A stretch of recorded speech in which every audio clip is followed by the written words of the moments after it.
happening, YouTube? Forrest here.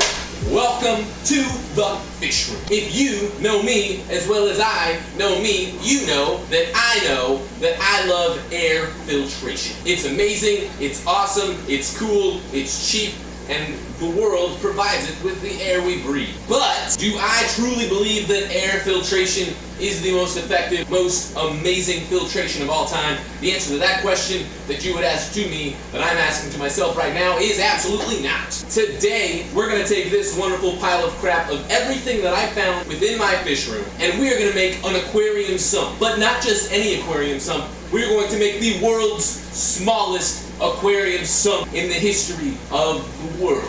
There are a few advantages that a sump has over air filtration, and that would be the amount of media that you can stuff in a sump and the variability of the media that you can use. You have space for ceramic media, for scrubby sponges. If you want to do it, you can have a moving bed chamber and fit lots and lots of moving bed filter media in a sump. Sumps also add water volume to your aquarium, so the more water volume you have, the easier it is to manage all these ammonias and nitrites and nitrates and ninjas. So we're going to take this amazing 20-gallon aquarium right here, and we're going to make a sump out of everything that you see before me and before you in video form on the wonderful place we like to call YouTube. Welcome to today's video. Let's get to work. First things first, before we get to anything, how about a brief explanation in terms of what a sump actually is, for those of you who don't know yet. And for that, I take you to the board of explanation over there.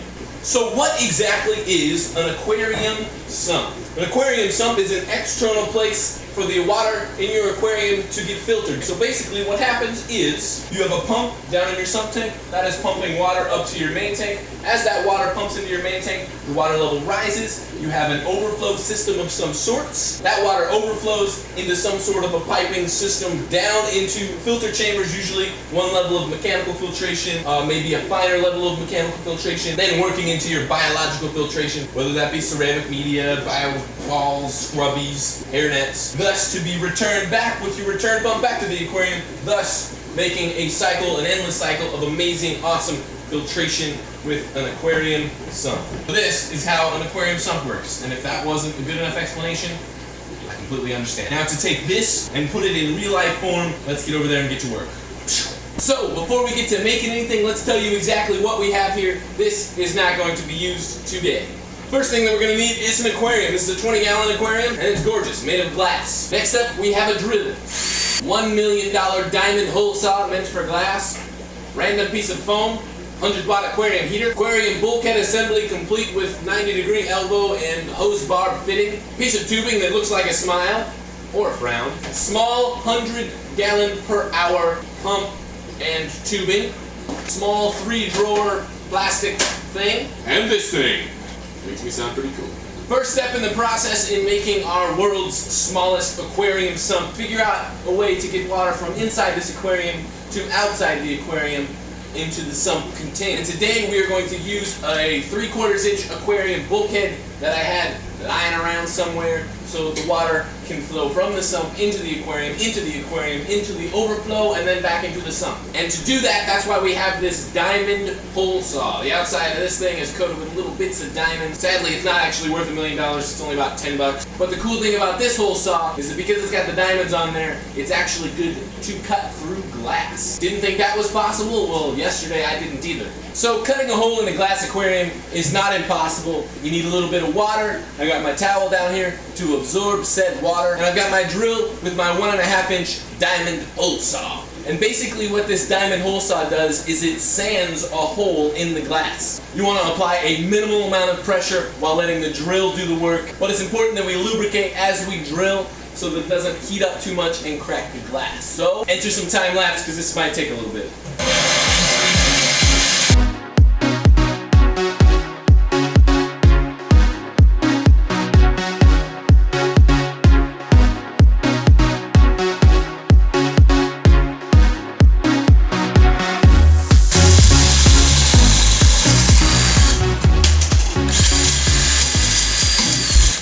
Hole in an aquarium complete. Now that we've got what is literally the hardest part of this entire process, and that is drilling the hole in our 20-gallon aquarium, the next step is we're going to take our bulkhead assembly right here. We've got this side, we're going to put it into the aquarium like this. And we're going to tighten the nut on the other side, which you cannot see. Don't have multiple cameras, so you're not going to see it. About as hand tight as you can get it is honestly good. And now we have to take this 3-drawer cart that is made for office supplies or index cards and turn it into a filtering machine. So we're going to disassemble, taking off the top piece here, leaving a beautiful drawer, and basically all we have to do is drill some holes in the bottom of all of our drawers so that as water flows into our sump and into our filtering machine, what will be accomplished? Well, the water will be allowed to go through all 3 drawers, mechanically, biologically filtering the water, thus to be returned back to the tank. Let's drill some holes. All right, time-lapse time.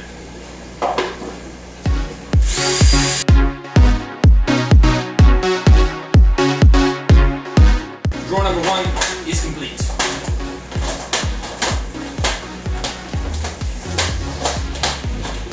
Time to move on to drawer number 2.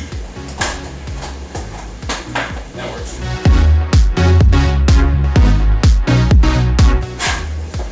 Drawer number 2, complete. The only difference with drawer number 3 is because this sits on the bottom, we're going to drill some holes around the bottom here so that the water can actually exit out of this drawer into the sump chamber to be returned back to the aquarium. Let's get to it.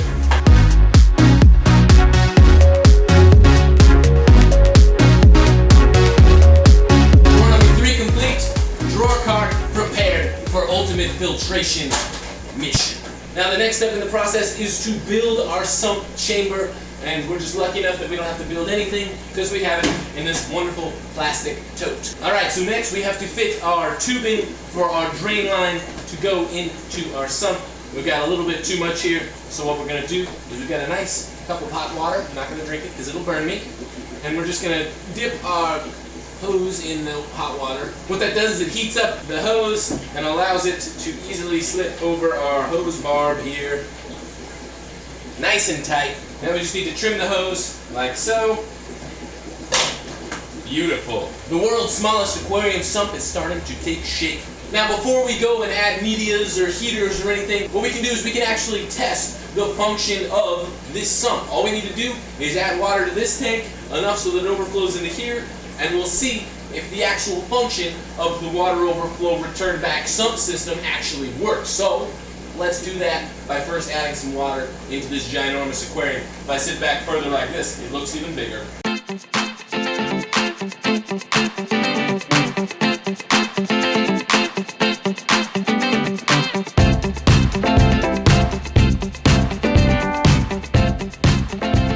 Alright, we're getting to the place where the water should start overflowing, and there it goes! Looks to be working beautifully, flowing through tray number 1 into tray number 2, out of tray number 3. So now that we know that the overflow system from the tank into the sump works just fine, the next step is the return system from the sump back to the tank. Because if you didn't know, this is kind of a continuous cycle of tank, sump, tank, sump, tank.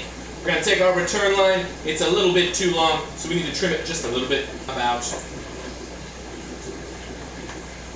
there-ish. Then we're going to take this, run it up here, and we're going to take our clamp like so and put it in the aquarium. The next step is to plug and play by plugging in our pump, because it's currently unplugged. Water is flowing from the pump into the aquarium, and now we wait. And we have success. The world's smallest aquarium sump is functional. Now all we've got to do is add media to it so it looks more like an actual filter and not just a tote with a drawer card in it, with holes in it, with water in it, and a pump. You know what I'm saying, right? First we're going to take our filter pad for our mechanical, for our mechanical filtration, and we got to trim that up. We'll do a little bit of measuring like this. Oh, about that much.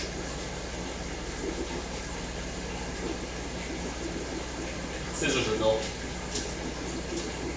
Try from the other side.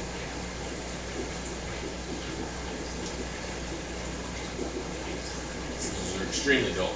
Okay, there we go. Making progress. Check. Install into the top of the filter chamber. Now for the biological aspect in drawer number 2 and drawer number 3. In drawer number 2, since these work best in an oxygenated environment and not completely submerged, we're going to add some of the wonderful pink, green, and blue scrubbies to drawer number 2. And for drawer number 3, because it is a submerged drawer, we're going to take some of this ceramic media, this is Chem deep nitrate, and add that to drawer number 3. Filtration system complete. Mechanical filtration, biological filtration with some scrubbies, and some more biological filtration with some wonderful ceramic C-Chem denitrate. One more awesome thing about sumps is the heater. You can actually take the heater, put it in your sump, so your heater does not actually have to be in your aquarium at all. Holy crap, are we done? And now, ladies and gentlemen, what we have here is a complete world's smallest aquarium sump using a 20-gallon aquarium and like a 2-gallon plastic thing for our sump chain. I'm not 100% sure that this is the world's smallest aquarium sump, but it's pretty dang small and it's pretty dang awesome. And if you didn't notice, it's pretty dang simple. An aquarium sump on a 20-gallon tank is no different than an aquarium sump on a 400-gallon system like I've got back there. And that is because the premise of every aquarium sump remains the same. Main tank, sump tank, return pump. And so the main goal of today's video was to have some fun, but to show you guys how easy making a sump is, how easy drilling in a glass aquarium is. Thank you so much for coming and hanging out in my fish room where we make some crazy DIY stuff. We will see you guys next time. My piece of advice for you today is if your table may not be able to support a 20-gallon aquarium, don't keep it there too long, because I don't know how long this could break. We'll just say this could break. See you guys next time. Thanks for watching. Subscribe, like, Facebook, Instagram, comment. Batman.